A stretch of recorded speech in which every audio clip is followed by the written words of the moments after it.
Welcome to another edition of the McEnulty Method.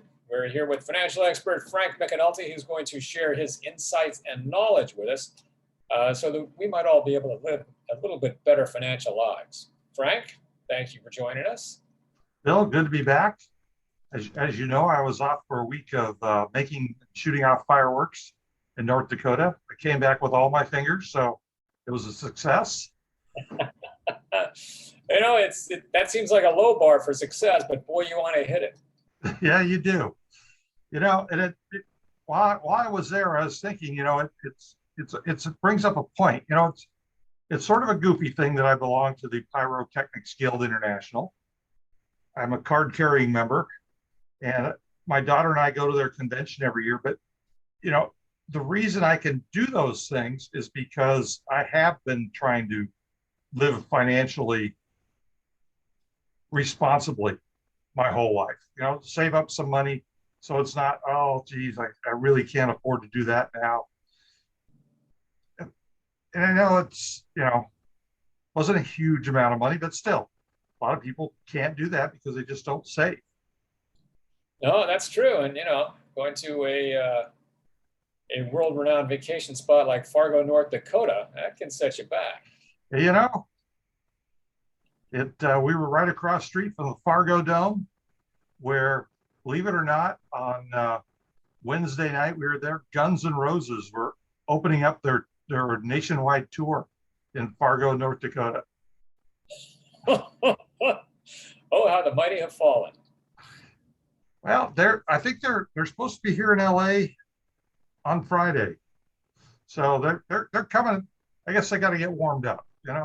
That's right. And you got to have fun in Fargo too, so why not? There you go. Well, back to living financially responsibly. As you said, it lets you do things like go make fireworks and set them off and have a great time. We've gotten some questions about some sort of basic financial stuff, one of which was about banking, bank accounts, and just sort of like, what are the basics? What should you look for in a bank account? Well, banks, especially when you don't have much money in your account, love to charge you fees. And so my recommendation would be stay away from big banks. Wells Fargo, Citibank, Chase, Bank of America, you don't need them. Huh. And they really don't want you,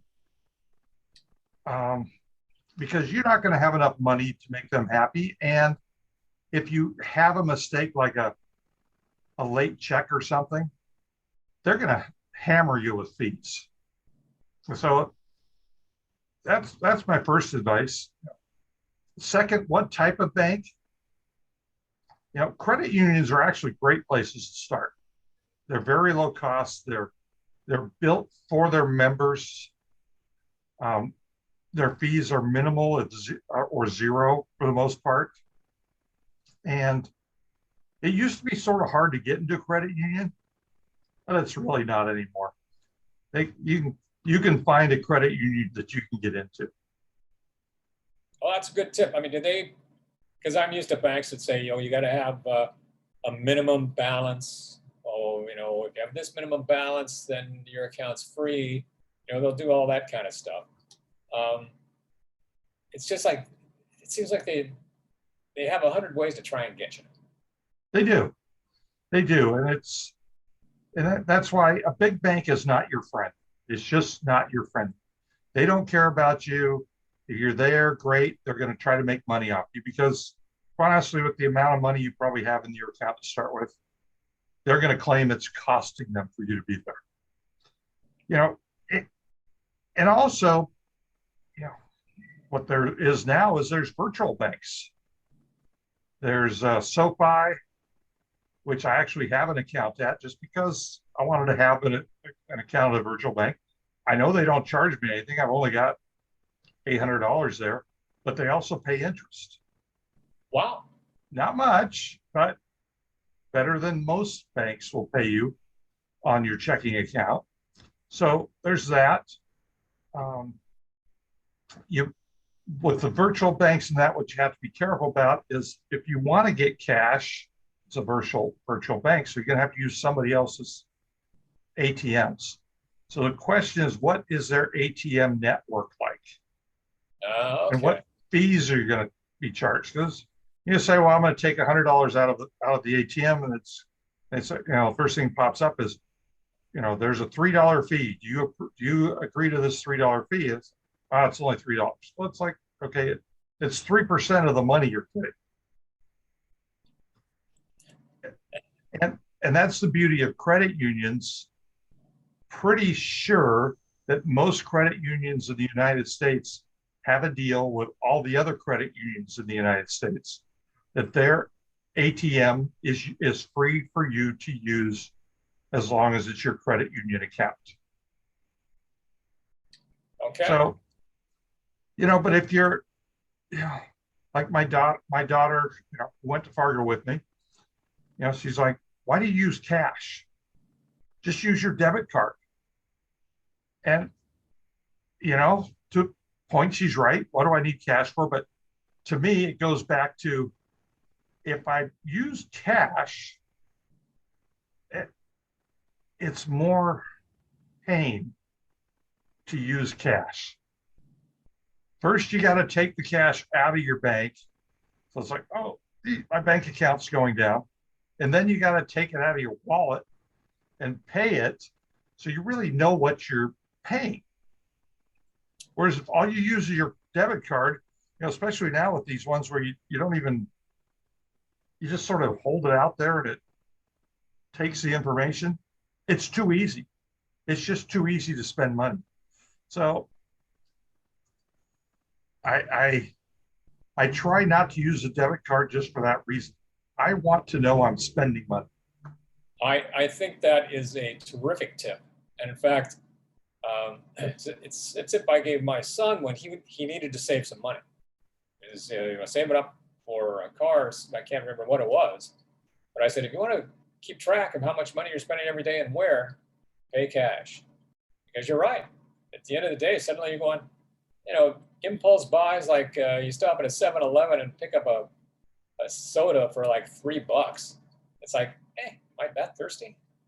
Right. I have a drink of water. You start to notice. You need to remember what you're doing. And the other reason I like credit unions, because for their members, they tend to be a little more member friendly when you want to get a loan. Say you're starting out, you want to buy a used car. Right? Probably your best place to get a used car loan is through your credit union. They already know you. You have an account. They're there. Credit unions are nonprofit. They are owned, in essence, by the members. And a member is anybody who has an account at a credit union. So they're not there to make as much money as humanly possible, because if they do, they just have to sort of give it back to the members anyways. Remember, Mike? That's terrific, actually. Because I'm somewhere in the distant past, I was a member of a credit union or two, but for whatever reason, I got a giant bank right around the corner, so I just go there. Right. But I guess it sounds like it's really worth driving the extra 2-3 minutes to save some money and even get some interest. Well, and nowadays you don't even have to really drive, because even the credit union, I can make, oh, you can't see that. I can make deposits through my phone. You just put it on your desk, you take a picture, you send it to the bank, and it's deposited. So you don't even need to go there. All right. So I like the credit union thing and the virtual bank. That sounds very interesting too. So it sounds like you've given us a couple of options to the regular bank that is going to charge you fees every chance they get. Right. I'm still shocked they don't charge me for parking when I go. Now, again, using cash seems like a small thing, but it can have a big effect. Another small thing that I think you mentioned before was if you do a budget, especially if you do a budget with another person, if you're living together, husband and wife or friends or whatever it is, if you write it down, it can make a big difference. So I'd love to hear you talk a little bit about why it's smart to write down your budget. Well, exactly. And I gave a little talk earlier today about accounting for entrepreneurs to the Long Beach Accelerator. And the thing about finance, and we're really talking finance here, not accounting, is that in finance, you have to compare. You have to do what your mother told you never to do, and that's compare to something else. And so if you write down that I'm going to spend my budget for groceries for the month is, I don't know, $800. You can tell I do a lot of shopping. But you write down that it's $800 for a month. Now, then the key is at the end of the month, you have to kept track and say, okay, well, I spent $600. Well, that's good. Maybe my budget should really be 600. Or I spent $1,000. Okay, where did I spend the extra? How did I spend $1,000 on food for the month? Right? Because who knows what happens and where it goes, unless you actually write it down. Or, if I suppose if you're not going to use cash, you use one debit card for all your personal expenses for a month.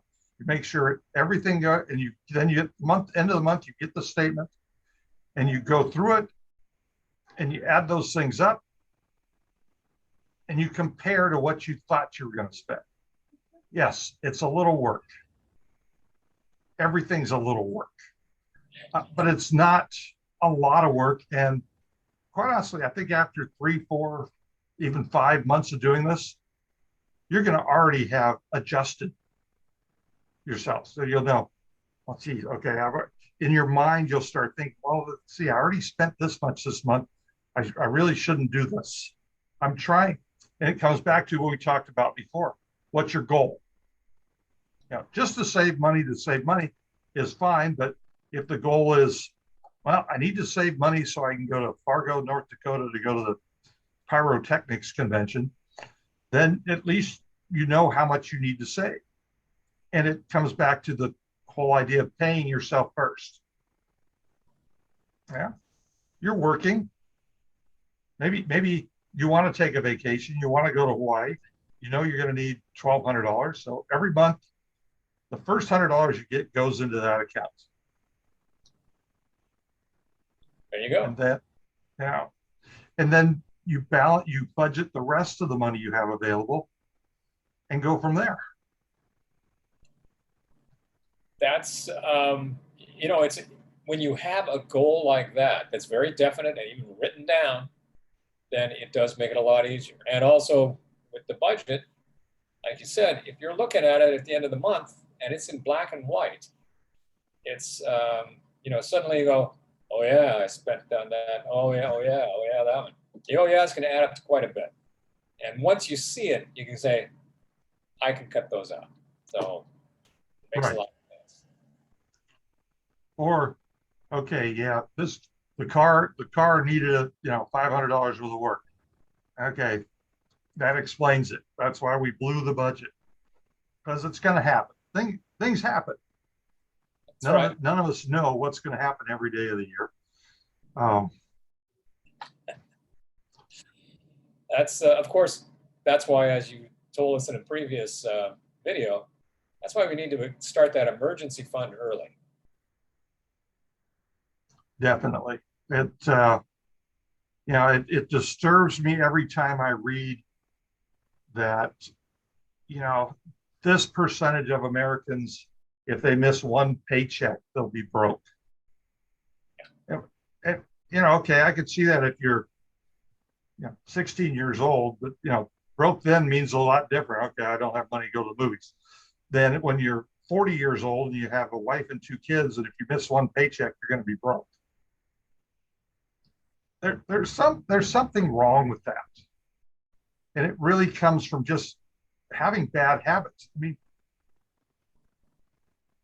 yeah, go back to Fargo again. But, we were out of town, we were on vacation. So of course we were eating out. But it's Monday night. We're at Texas Roadhouse, which, okay, mid-price restaurant. It was packed. There was an hour wait to get in on a Monday night. And it wasn't PGI people. It was locals. And I'm just always amazed at how much money people must spend every week going out to eat. Or my other thing I really dislike is ordering food through Grubhub or something like that. I know I've mentioned before, because it obviously bothers me tremendously.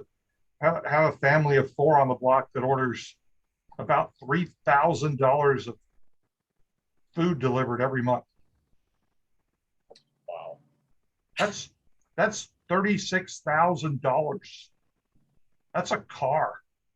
Wow. That they order food in every month. And okay. And it's not like we're living in a neighborhood of $1 million incomes. I know it's got to be hurting them somewhat financially. Or let's say they'd be much better off financially if, say, they ordered $1,000 of food in a month. That still seems fairly reasonable. That's $250 a week. Right. And that would mean they could save $24,000 a year, or $24,000 to go on the world's greatest, go on an African safari, or go to Hawaii and, stay in the best place in Hawaii or something. It's like anything, it comes down to choices and planning. You just got to put some thought into what you really want. I'll bet they would benefit if you had them write down their saving goals and then write down all their expenditures for the month. Make them write down that budget, Frank. Well, you can see.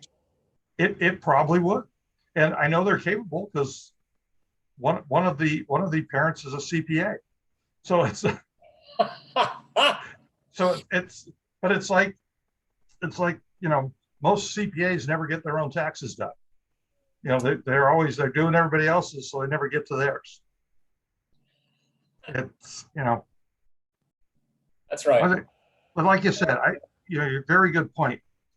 Especially starting out, write your budget down, and then after a while you won't need to, because it's habit, it's reflex, it's mentally, it's like an athlete. LeBron James doesn't have to think, okay, I'm gonna shoot this shot. No, it just happens because he's done it 100,000 times before, and it's ingrained in his psyche. Now, I guess what we're saying is everybody needs to get saving and investing and being fiscally responsible and ingrained in their psyche. And then maybe if we get everybody that way, then maybe the country could get that way, and we'd all be better off. All right. Well, then we can get fiscally fit. We'll make that our goal here on the McEnulty Method. Okay.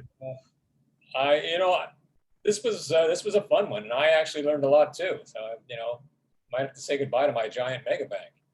Well, thank you very much, Frank, and let's do it again. Okay, Bill. We'll see you again next week. You got it. Thanks. Bye.